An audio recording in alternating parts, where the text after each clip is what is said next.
Greetings, folks. My name is Michael Raso, Film Photography Podcast, and I received a few questions via email regarding using 35 millimeter film in your 127 film camera.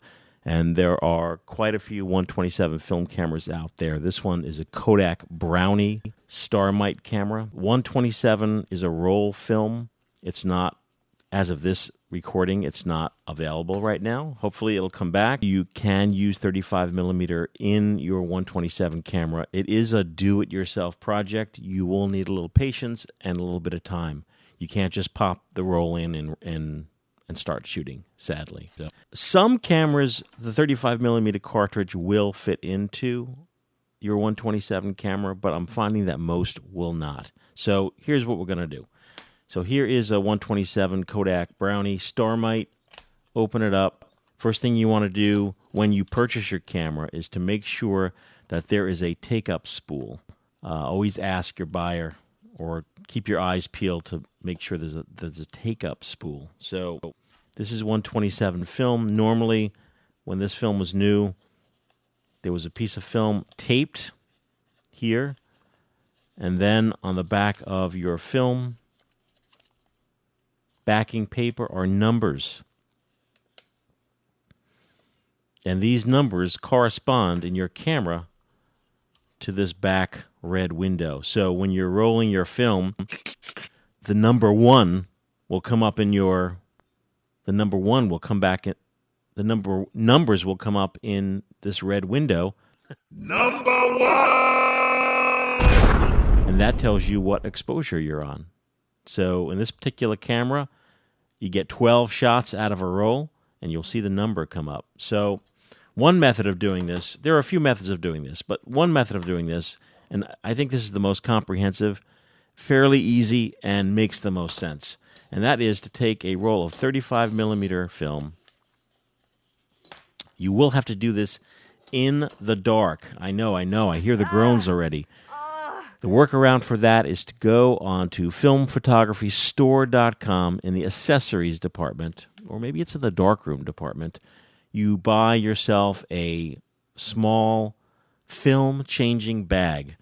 It's basically what I'm doing here in light, but you would do it in a black bag, so this way you will not expose your film. Simply put, here's the thing. You take some tape, a little chunk of film. Oh. Just so you know, if you're using these Brownie-type cameras, generally speaking, you want 100 ISO or 200 ISO film, generally speaking. On your film, this is your base side of your film. Some important things to know. The shiny base side. And this is what's known as your emulsion side. This is the side of the film that takes the picture. So you have to make sure that the proper side of the film is up on your backing paper, which is the emulsion. So you would simply take your film and you could see where the old tape was. This is where the original film was. And you could buy this old box of 127 film, because you may be asking, where can I get a roll of 127 film to do this operation? Go to ebay.com, buy the oldest, cheapest film you could find. It may cost you $6-7, but it's well worth it. You could try shooting the film you buy, but it's going to be so expired. Like this was expired March 1969. I don't know if it's worth shooting. I'll leave that up to you. If you're doing your own processing, maybe, but you'll get a lot more satisfaction out of using brand new film. Also, when using 35 millimeter film, you're shooting the entire width of the film, so you'll get what's known as sprocket hole photography. So you lay in your piece of film, try to do it as evenly as possible. Let me see if I can show you. So lay in your piece of film, try to line it up so it's going to be even the whole way through. It's kind of tough. You tape it, and now you have to, and you're doing this in the dark, remember, roll this out till you get to the end or where the numbers end on the back.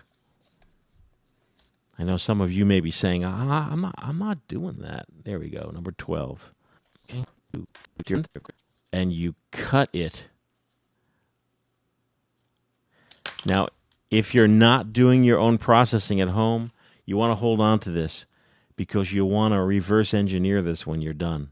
So you'll want to take this when you're done and reattach it with a piece of tape and rewind it into this spool. Anyhow, so looks like we did pretty good here. So now you take this film and you start winding it. Once again, I can never stress enough, in the dark.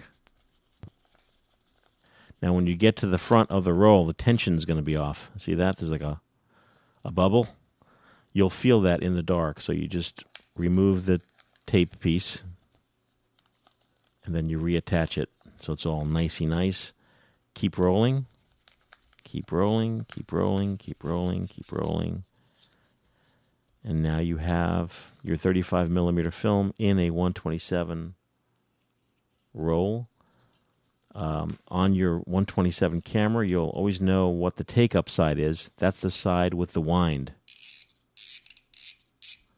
So that's the take-up, so it's already set.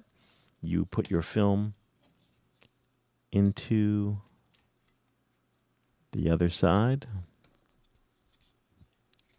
And you could practice putting your spool in your camera before you do this operation. And now you will drag your film over. Of course, you see this is going in your camera, and this is the window inside your camera that shoots through to your film. So you take the film, you put it on the spool. It's very important when doing this operation not to get the film sweats. And this is a physiological condition that actually happens. You become so nervous and anxious that you start sweating.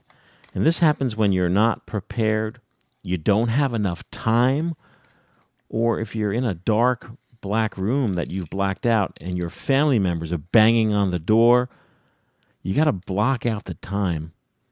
Or explain to your family or loved ones that you live with, like, hey, I'm going to be going in this room, and I'm going to be in there, I don't know how long, maybe a half an hour. But don't bug me, because you do need concentration. As you see, I'm messing this up. Here we go. Okay, good. Good. And here's an arrow. That's a start arrow. That means you're good to go. So now you put this back inside. It only goes in one way, so just like that. So there's your camera lens. You shoot through there. It goes through here to your emulsion side of the film as we've done it. Make sure your camera's locked up nice.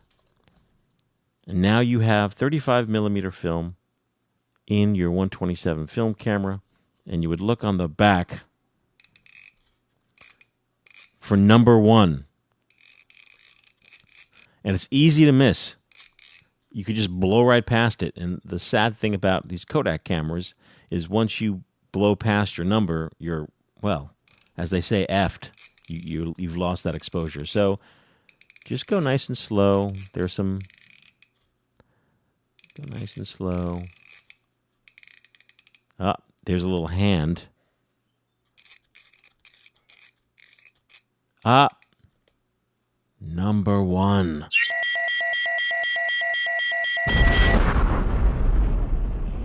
Number 1.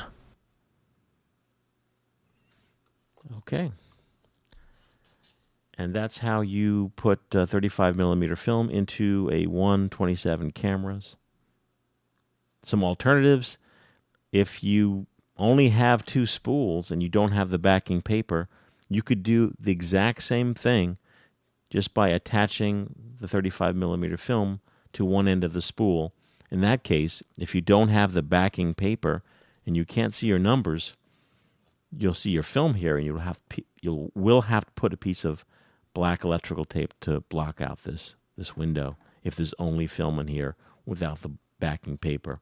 Now remember, when you're done shooting, do the same process backwards. This is if you're sending your film to a lab.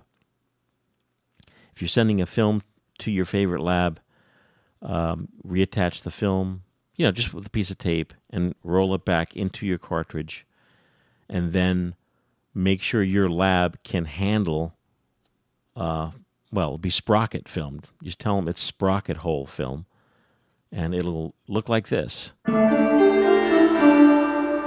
So that's it. I hope this was helpful. If you have any questions, michael@filmphotographyproject.com. Send me an email. I'll be happy to help you out.